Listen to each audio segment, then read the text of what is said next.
Et bonjour à toutes, bonjour à tous, c'est Dark Vigilante et bienvenue donc pour cette vidéo donc un peu comment dire, un peu critique de The Amazing Spider-Man. Donc vous le savez, le film est sorti en DVD et en Blu-ray d'ailleurs le 5 novembre, donc je ne pouvais pas ne pas faire une petite vidéo dessus.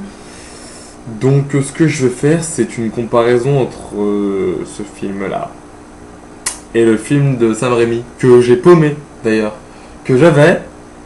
Et j'ai prêté à un pote et il me l'a prêté, j'ai déménagé et je l'ai paumé. Donc voilà, je vous raconte ma vie au passage, c'est génial. Donc c'est pas grave, on s'en fout. Donc alors déjà, juste avant de commencer, je tiens à dire qu'il va y avoir de nombreux spoilers concernant ce film-là et le film de Sam Raimi. Donc si vous n'avez vu aucun des deux, regardez d'abord les films avant de regarder la vidéo. C'est mieux. Pour comprendre de quoi je parle et pour pas vous faire spoiler à mort. Donc je vais faire un petit duel, on va dire, entre guillemets, entre les deux films. Donc ça se basera sur plusieurs points. Donc le scénar, l'acteur, la petite copine forcément, le super méchant et la magie des comics. Ok, donc on commence avec le premier point, le scénar.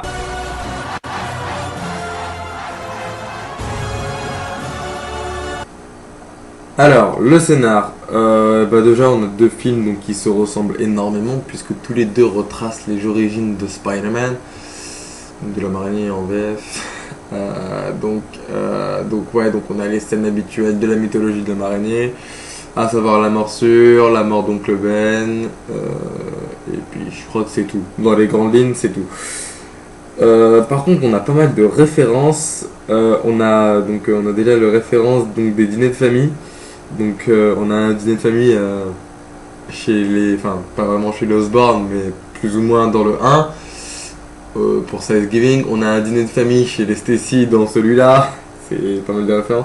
On a aussi des funérailles. On a les funérailles du Captain George Stacy. Donc dans celui-là, dont la mort est très différente des comics, que ce soit de l'univers Ultimate ou de l'univers classique.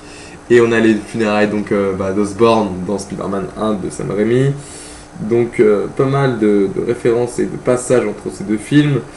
On notera bien donc, que les réalisateurs ont bien voulu marquer chacun leur propre histoire de Spider-Man. Le film de Mark Webb, c'était plutôt, ça se démarquait par le côté un peu histoire inédite avec les parents de Peter, tout ça. Bon, on les voit. Pour une fois, on les voit les parents de Peter, on les voit vraiment. Physiquement et tout, hein, mais on les voit 5 secondes et puis après on les cite, mais c'est bon, sans plus. Hein. Donc le coup de l'histoire inédite, on repassera. Hein. Bidonius et compagnie, j'ai envie de dire. Mais ça sera peut-être pour le 2, parce qu'on a The Amazing Spider-Man 2 en prépa, mais je reviendrai là-dessus à la fin de la vidéo.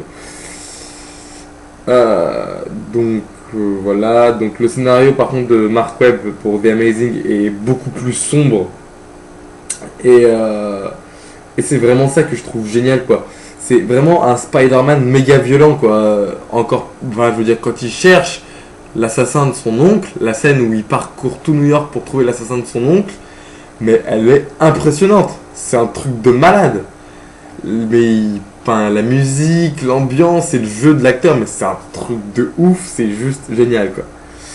Donc ouais, pour les scénarios, ça sera vraiment celui de Mark Webb qui a un scénario encore plus énorme que l'ancien, quoi, et c'est vraiment quelque chose de énorme. Et on passe tout de suite au jeu d'acteur pour l'acteur principal.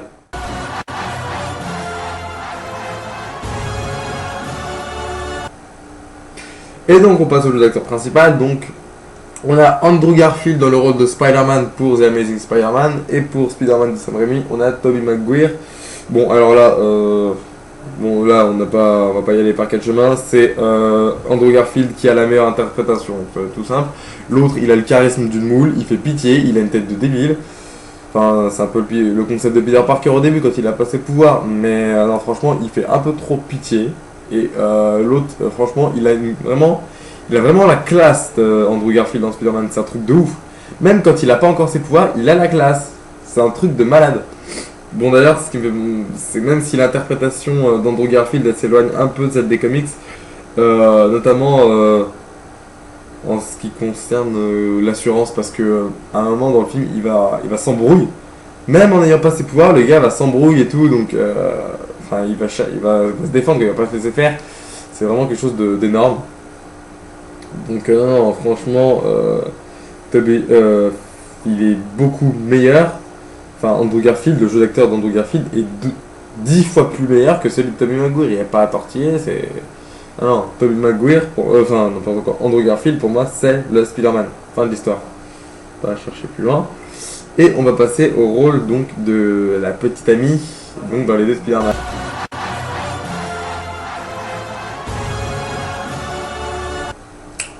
Et donc, on va passer au rôle de la petite amie, et là aussi, on va pas y aller par quel chemin, c'est Gwen Stacy, interprétée par Emma Stone, qui est la grande gagnante. Outre le physique de rêve de l'actrice, eh bien son jeu d'acteur, il est 3 fois plus crédible, et elle a 3 fois moins une tête à claque que l'autre, Kristen Dust, qui interprétait Mary Jane Watson dans Sam Raimi. J'ai envie de la frapper, mais c'est un truc de ouf. Elle a une tête à claque, c'est impressionnant. Alors que Emma Stone, elle gère vraiment, c'est un truc de malade, quoi. C'est impressionnant. Donc non, franchement, elle a un jeu d'acteur de ouf. Enfin, c'est pas la potiche de service qui va se faire avoir par le méchant qui va crier pour qu'on la sauve. Enfin, voilà, quoi. C'est vraiment enfin, elle a vraiment le rôle d'une nana qui va se démerder, qui va, même si son petit copain est un super-héros, elle va pas l'appeler à chaque fois qu'elle est dans la loose, elle va se démerder par elle-même, et c'est vraiment énorme, quoi. Donc non, même s'il faut bien reconnaître que le personnage de Mary Jane dans Sam Raimi, bon, elle était pas non plus totalement débile, mais il est un peu gnangnan, quoi, donc c'est bon.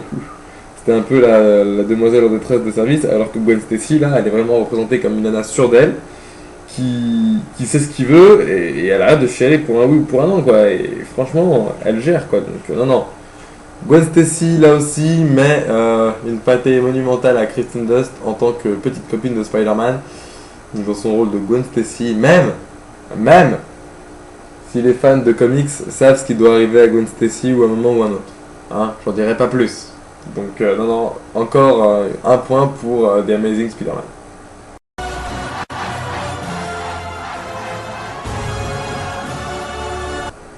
On va passer à un autre point super important dans le film, le vilain.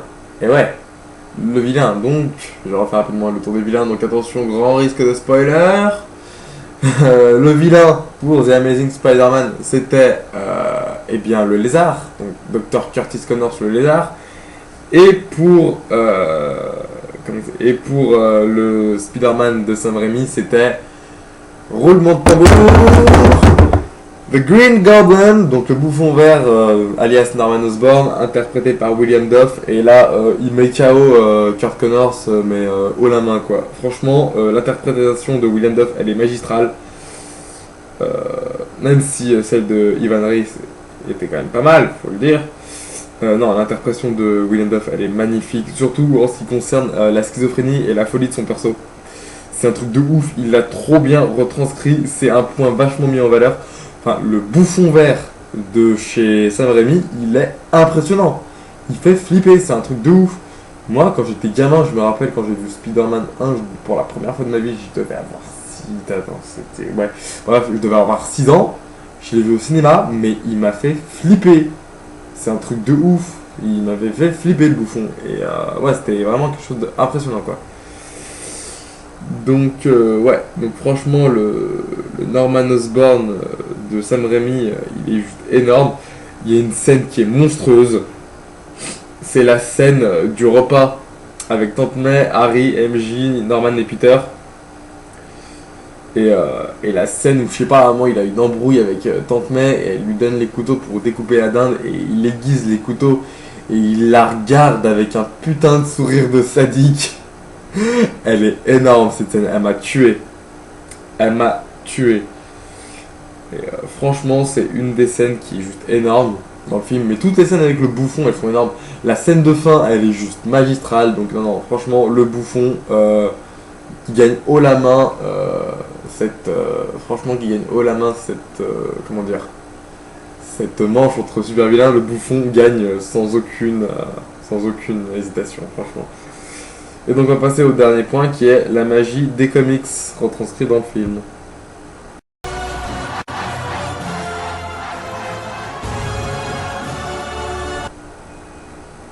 Et donc on va finir avec le dernier point, comme je dis, la magie des comics. Et, euh, et là, donc, une des grosses reproches faites à The Amazing Spider-Man, c'est qu'il s'éloigne trop des comics par rapport à son prédécesseur, mais moi je trouve pas tant que ça en fait. Parce que quand tu prends Ultimate, les mecs, enfin ils s'en sont quand même pas mal inspirés, je veux dire, c'est bon. Y a pas à chercher un truc de ouf, ils sont quand même pas mal inspirés de Ultimate, bon, pas tant que ça non plus, mais quand même, le speech principal c'est ça quoi, y a pas à chercher midi 14h. Et enfin, le film est jugé beaucoup trop sombre, beaucoup trop, enfin, ouais, beaucoup trop noir quoi, et il jugeait trop nolanesque pour inventer un nouveau terme. Donc dans la lignée des derniers Batman, mais c'est bon aussi, Spider-Man c'est pas non plus tout joyeux, hein, je suis désolé, mais Back in Black c'était pas super joyeux quoi. Civil War c'était pas la classe non plus, hein, donc faut pas croire que l'univers de Spider-Man est trop joyeux. Mais Webb quand même, il a quand même bien retranscrit, enfin il s'est quand même bien inspiré de l'univers Ultimate, et c'est vachement cool. On retrouve donc les lance-toiles, élément important de la mythologie de Spider-Man. Gwen Stacy qui redevient le premier amour de Spider-Man, comme dans la bande dessinée classique.